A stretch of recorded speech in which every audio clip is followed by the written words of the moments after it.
In this video, we are going to discuss two absolute legends of jazz. We're going to talk about Barry Harris, one of the best known jazz educators, and we're going to talk about George Benson, one of the greatest jazz guitarists. Now, Benson's not known as an educator per se, but his approach can be contrasted with Barry Harris to really learn a lot about both of them, and also to learn how Barry Harris's method may or may not apply to guitar. We're gonna use Benson as our model. If Benson's not your guy, you still will learn a ton here. And I wanted to do this because I've seen a lot of guitarists on YouTube talk about Barry Harris's method without talking about how that approach may or may not apply to guitar. Now, yes, you could play some of the same notes on guitar, but there's a lot that's going on with Barry Harris's method. Some of the nuances, some of the specifics with regard to how we would finger or pick those notes that we just don't see happening when guitarists actually play jazz, when they are ascending, descending, thinking about different scales. So I want to use Benson as that counterexample, and in doing so, we're going to learn a ton. I have a PDF for this that you can get for free if you're watching this within that first week to reward those of you that check out my videos right from the jump.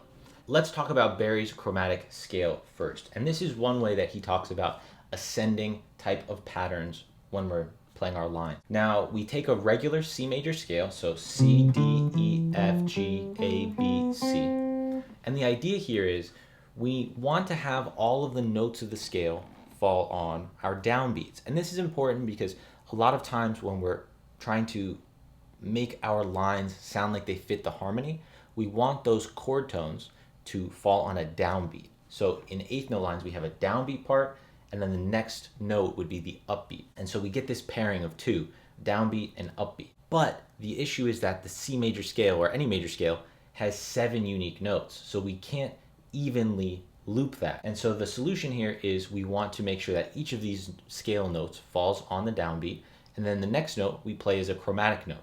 So we have C as the downbeat, C sharp as our upbeat, which lets our next major scale note, D, fall on another downbeat. So we can keep doing that. All right, 1 and 2 and 3. Whenever we have a half step in our scale, and we'll apply this to another scale as well, whenever we have a half step in our scale, we can't just go immediately to it because then that would put the scale note on an upbeat. Instead, we just skip up to the next scale note. So if we're on the third, we skip up. Instead of the fourth, we go to the fifth, and then we come back to the fourth. So we get 1 and 2 and 3 and 4. From here, from F to G is a whole step, so we have that half step in between, that F sharp. Just keep going because these are all half steps. Now we get to B, and the next note after B is C, just a half step. So again, we need to skip up to the note after that, which is D, and then come back to C. So our full chromatic scale concept, according to Barry, is this.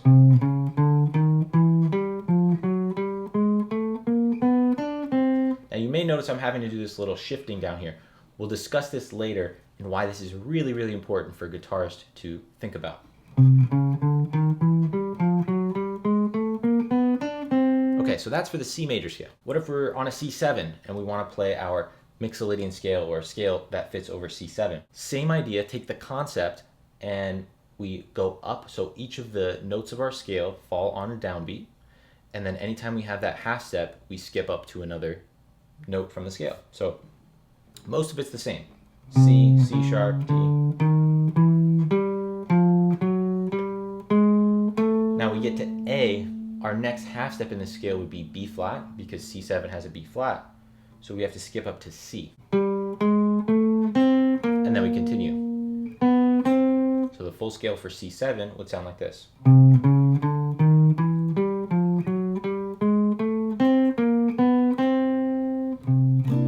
that fits over our C7. Now this is a great way to understand bebop lines and a lot of how Charlie Parker played, which is one of the guys that Barry Harris studied in coming up with this concept. And for this video, we're only looking at one of George Benson's live solos as all of the examples. So this is a Stella By Starlight, has a lot of different kinds of lines, but we're just gonna look at that one. So I'm not cherry picking lines here. When we look at how Benson would ascend, we never see him do this kind of pattern. And I think one of the main reasons for that is because of this extra chromatic notes, we end up having a shift between 5 fret span. So when I was doing this, you kept seeing this shift down. And it's not very natural or comfortable on guitar to ascend that way, in my opinion. What do we see guys instead do?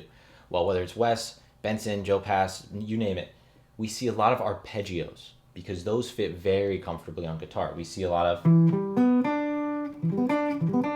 downward kind of sweep things, or we just see a standard scale pattern. So let's look at 2 examples from this solo that Benson does just to demonstrate that. So at one point there's F sharp 7 in this key of Stella By Starlight, and Benson is just using E minor 7, and then basically a diminished pattern here, C sharp, E, G, and then C to get this kind of pattern. Right, it's like this.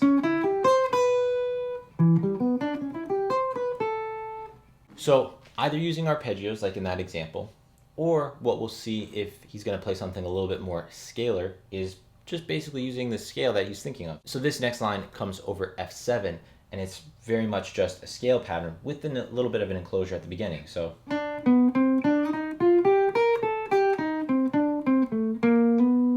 he ends there because it resolves to G. Now with this scale, he could have added in any of those spots some of these chromatic half steps.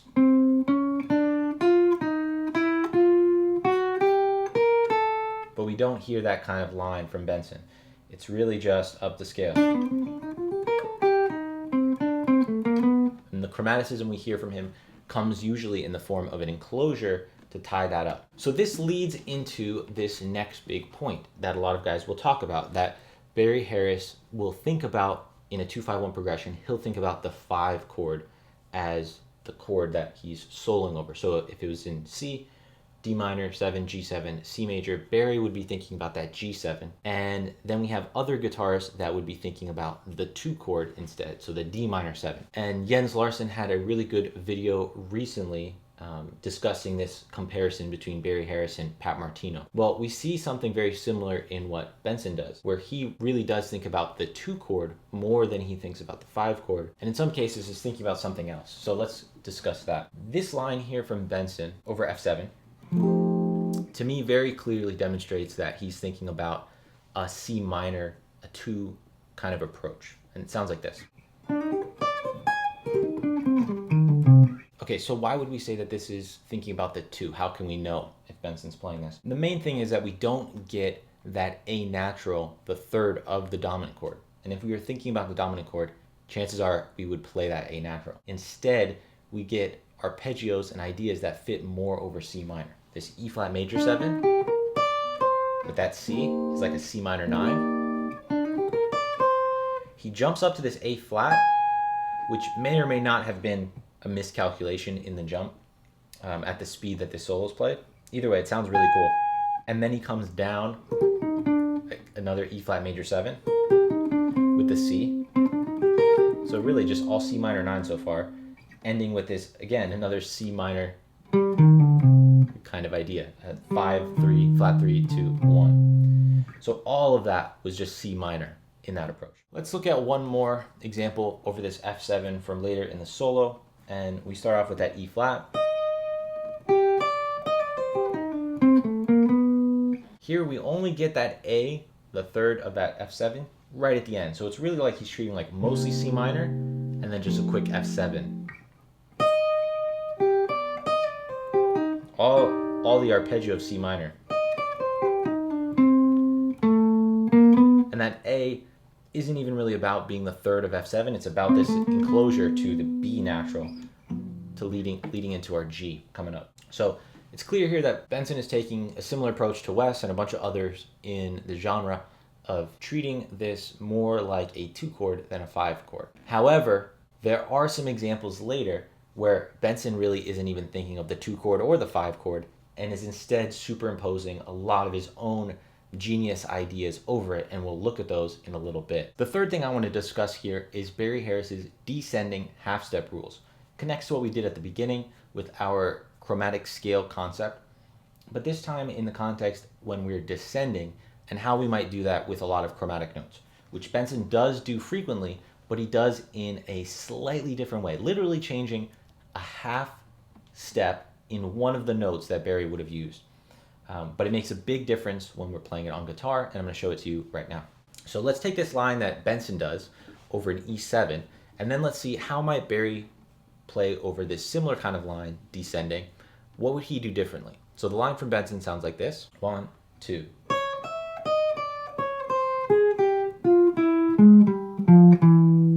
This is an E7 going to A minor. 1, 2. 1, 2.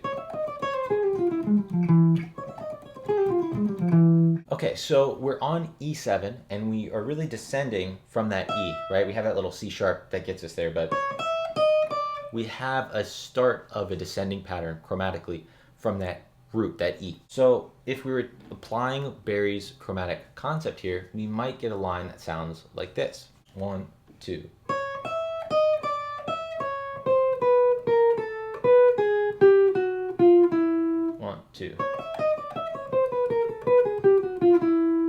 Now there's nothing wrong with that line. We have a lot more chromatic notes happening in here.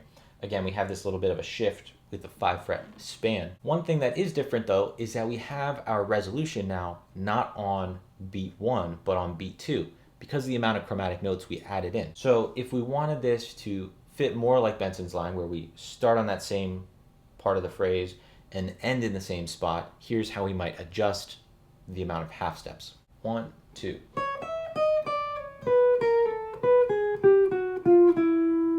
Okay, now this one fits a lot better because we have just a 4-note fret span and we also get to end on that downbeat. Let's take a look at what's happening here with Benson that is that half step difference from how Barry might approach it. The main thing here that I want to discuss is, and I've discussed this in other videos so I won't get too in depth, is the fact that Benson tends to apply his descending patterns in either a 2 or 4 notes per string kind of idea. Sometimes 6 notes, so even notes in general, but mainly 2 notes or 4 notes, as we saw in this first example, right? Right, so first we had 6 notes. That's always down, up, down, up, down, up. So down, up, down, up, down, up. 2 notes, down, up, 2 notes, down, up. 4 notes, down, up, down, up. So this makes him able to play this kind of line very efficiently. And some of the Barry Harris rules would break that. If we take a look at one of these lines, we see that the 1/2 step difference here is just the inclusion of that diminished pattern at the end. Right? Instead of going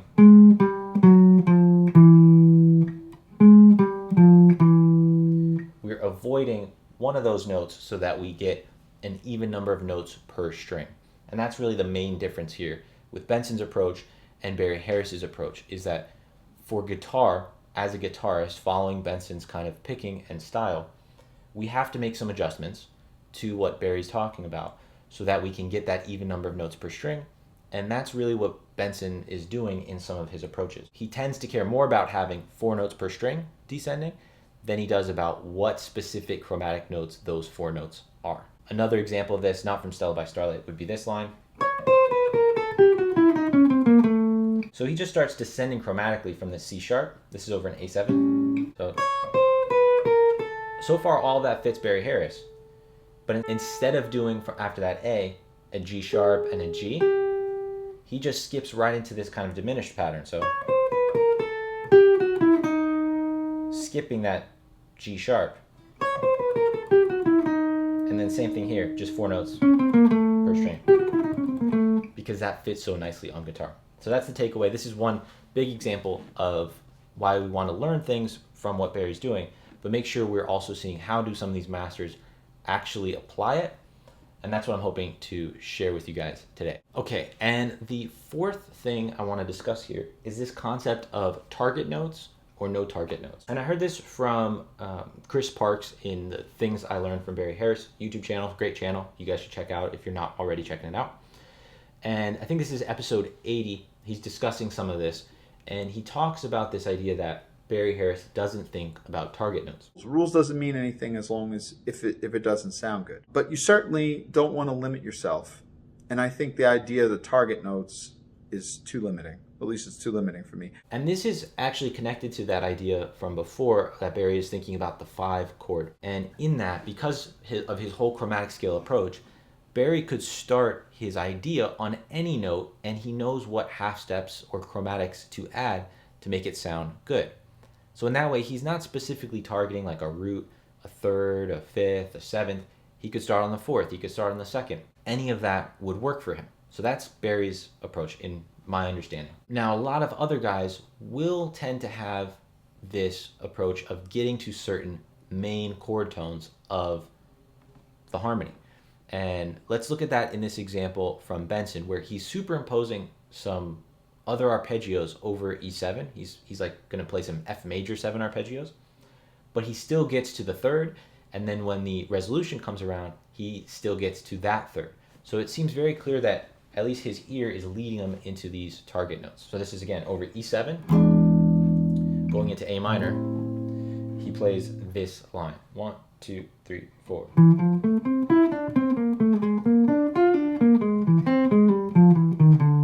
1, 2, 3, 4.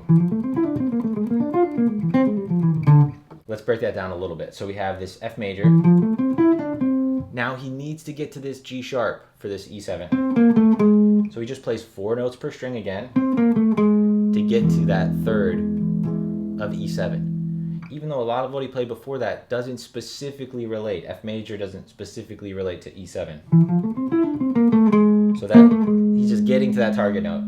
Okay, fine. Now we're still on E7, so he plays these cool ideas here.